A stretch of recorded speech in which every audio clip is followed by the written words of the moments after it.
Hi, all. Good day to all of you. Welcome to the second day workshop on simple methods to program your sleep for high performance. So, friends, today in the day two, we are going to see on the topic called setting your circadian rhythm for higher performance. Circadian rhythm is very simple thing. It is nothing but a sleep wake cycle. So it usually repeats every 24 hours. Whatever we activity or a behavioral thing which we do on a 24-hour scale is what they call it as circadian rhythm. Okay, now how to manage our sleep and how to utilize our sleep performance or sleep effectiveness so that we can enhance our performance during the daytime. So that's what we're going to see now. Okay. In order to have any outcomes or any desired outcomes, we need to possess a specific choice of thoughts and mindfulness in our activity. So I spoke about mindfulness in couple of videos, and also we have done a workshop on the art of mindful appreciation previously. So mindfulness is one of the main element which will enable us to stay grounded, make our mind to stay collective, and take a specific action which will enable us to achieve our goal. So to achieve any desired goal, we need to have a mature choices what we are going to do. Mindfulness, being in the present moment in order to practice or whatever we are performing during the daytime, and a repetition. So usually we have to do the repetition so that we have the desired outcomes. See, usually the old model of thinking is that, like, when we have some misunderstanding or an argument, the outcome is simple. It is like either angry or sorrow, or we worry for that particular thing. So there is a cause and there is an effect, that's all. But however, in the new model of thinking, what we are going to do is that between the cause and the effect, we are just going to interrupt our mind. We're just going to take a 5-second pause in order to understand the activity. For example, I am in a stressful situation, or some, like, my manager has scolded me, or there is some misunderstanding between me and my wife. So instead of me yelling or shouting at others, or shouting at to the other person, I'm going to take, or I'm going to block my mind, saying that my usual reaction is to shout or is to worry. Rather, I'm going to take a 5-second pause, saying that, well, let's wait. Okay, so there is a situation, and this is what has happened. So, am I going to do the repetitive thought of shouting or keep on worrying about something else, or am I going to take some proactive action about it? So this interruption of the mind will enable us to have a proper consequences or a desired outcomes. So for example, during in school days, remember, like, we will be given a homework, and suppose we may fail to do that particular homework. So from home till the time we reach the school, until that hour when the teacher comes in, we will be praying God, like, the teacher should be absent, or there should not be any school, or some rain should come, and then the school should declare leave, holiday, something like that. Isn't that, like, that was a big worry for us at that point in time. But nowadays, like now, after we get matured, we laugh at the particular situation. So it's simple. So at that point in time, the problem looks major or big. But however, if we take a pause, and if we just look at that particular thing, it may be like kind of very kiddish or something. So that's the reason we are now going to block the mind. So we will interrupt our mind in order to take a proactive action rather than being more reactive to the particular situation. So we are going to train our mind to be more happy. So for example, we have our habitual mind in the basal ganglia, that is our behavioral aspect. So it has been hardwired. Assume, like, we are 30 or 40 or 50 years old. So we are, our behavioral actions are already programmed in that basal ganglia, which is part of the brain, and it becomes our subconscious aspect. So what happens when there is some situation, we react. Instead of taking a proactive action, we react. So rather, what we are going to do is that when we stop that particular reaction, when we interrupt our mind without giving any reaction, the thought process, instead of going into the basal ganglia, it goes into the prefrontal cortex, which is the thinking mind. So now we are thinking, we are understanding the situation, we are understanding the issue, we are now thinking, and then we are taking a proactive action. Similarly, when we are stressed, because sleep happens majorly because of stress. So when we are stressed, we are going to take some profound action. So what is the reason behind the stress? Is it due to financial difficulty, or is it due to some other problem what we are facing in our daily life? We are going to take a profound action. Okay, this is what has happened. I'm going to interrupt my mind and I'm going to take a 5 second pause, think clearly, and make a very, very good decision.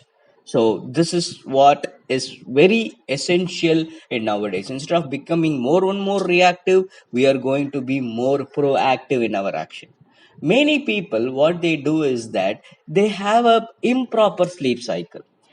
For example, they have a plan the before night. Okay, I'll go to bed at 10 o'clock, wake up at around 5 o'clock, do my morning routines, etc., and then I will do my this work, that work, etc. They have a plan, a very good, beautiful plan. But they also keep the alarm. But when the alarm hits at 5 o'clock, what people do is that we usually tend to press the snooze button. Okay, 5 more minutes, 5 more minutes. So we are giving the body the comfortness of doing it. See, body can do a lot of activity. It can and do more work, but we are just soothing our body. We are just trying to give more soft on the body, but we are giving hard to the brain, saying that think that okay, my God, we woke up late, we have to do that work, we have to do this work. So we are just pressurizing our brain. See, our brain, mainly the subconscious, does not take any coercion, does not take any pressure. It has to be, we have to friend that subconscious mind in order to get the work or the activity. So now what we are going to do is that we are going to go bit hard on our body and influence our brain by repetition. For example, remember the first day when I said you should not keep your mobile phone near your bed. We should keep our mobile phone at least 20 or now 10 or 20 feet away from the bed. So what happens is that when you keep an alarm at 5 o'clock and the mobile phone is like out of reach, it is not near your place where you sleep, not within the reach of your hand, you have to get up, walk at least 5 or 10 steps to go and take the particular mobile. So when it is so away, when the alarm hits at 5 o'clock, what happens is that you wake up and you have to switch off that particular alarm. So when you move away from your bed, there is a 5 second pause, there is a 5 second, at least a 5 second time to move your feet, go to that particular place and switch off the alarm. So this is where the prefrontal cortex will work, saying that boss, you had a very beautiful plan yesterday night, now the time is 5 o'clock, your desired thing. So let's go into this particular thing. So that's what the basal ganglia will, sorry, the prefrontal cortex will think. So this will enable us to make a profound decision. What happens is that, as I said, people are not, most of the people are not good in their bed timing. They go to bed at 11 o'clock, they go to bed at 9 o'clock. So improper sleep cycle always hurts the body rhythm, the circadian rhythm all the time. Have a proper bed timing. If you go to bed, like, we just use the social networking, watch videos by sleeping, by just laying down in the bed, move on, seeing a lot of videos, this, that, and we, instead of going, sleeping at around 10 o'clock, we sleep at around 11 or 12. And that affects our, eyes, it affects our brain, our waves, etc., whatever it is. And then the wake up time will also get increased. So, first is that avoid any overstimulation. No, don't drink coffee or tea, like start reducing it, and be more cautious when you're consuming alcohol and you're smoking. Please see the medical practitioner, try and stop those particular habits. So first of all is that this will enable to remove any toxins in our body first, so our body is clean and it is pure. Second, no electronic gadgets or use of electronic gadgets or televisions before at least 4 hours of sleep or 3 hours of sleep, so your mind is being relaxed, you are not being carried away by the inputs given in some other person, so your thoughts are clear. You can frame the next day plan in a planner or in a notebook. Read that continuously. Okay, tomorrow morning this is what I'm going to do, this is what I have to do. So when you have this planner ready and you repeat it, your brain gets that. So it will, the prefrontal cortex will start thinking about it during the night, and it will enable you to achieve that particular target. So now is the setting up of circadian rhythm. Circadian rhythm, as I said, in day one, it's that like each people will have their own circadian rhythm. Okay, my circadian rhythm may not be suitable for you, or your circadian rhythms may not be suitable for others. So first of all, we have to understand what is our circadian rhythm. Okay, how much time am I sleeping, and am I good the next day? Am I able to perform my work the next day in the best of my ability? So is my rest good? So all these things which you have to just monitor your activity on a daily basis. So okay, for example, previously I was sleeping like around 8 o'clock, 8 hours. Okay, so I have to sleep minimum of 8 hours, else I get some headache in the morning. So I was keeping my circadian rhythm properly. Okay, I'll go to bed at around 11 o'clock. I wake up at this particular time around 8 o'clock or 9 o'clock. So this is my sleep cycle, because I work late night. Previously, I was working in a organization where I have to work late. So I come home only by 10 o'clock. So 11 o'clock I will sleep. So this is what my sleep cycle was. But when I was maintaining the sleep cycle on a continuous basis, what happened is that my body trained to adjust to that particular thing, and slowly I was able to reduce it. My circadian rhythm is like around 5 hours of sleep. That's all. So I'm most often a night owl. I'll be awake until 12 or 12:30, maybe 1 o'clock, based upon my work research which I am doing. So I have to keep on read a lot of books, etc. So I keep that one. Then around 5 or 5:30 in the morning, I can't sleep. When the daylight is on around 5 o'clock or 5:30, I will wake up. So I can't sleep more than that. But what happens is that in between, before lunch, not after lunch usually, before lunch, or at least 2 hours before lunch, I'll take a short nap of around 30 or 40 minutes. It's like kind of a practice which I make. So I hear a lot of meditation music, subliminals, etc. So that keeps my thing active going on for the entire day, because my day is bigger. So that is how it is. So you can formulate a lot of other things. So first focus on the attention on your thoughts, what you're going to do. So if you're stressed throughout the day, definitely your brain gets kind of release a lot of cortisols, which will impact your health.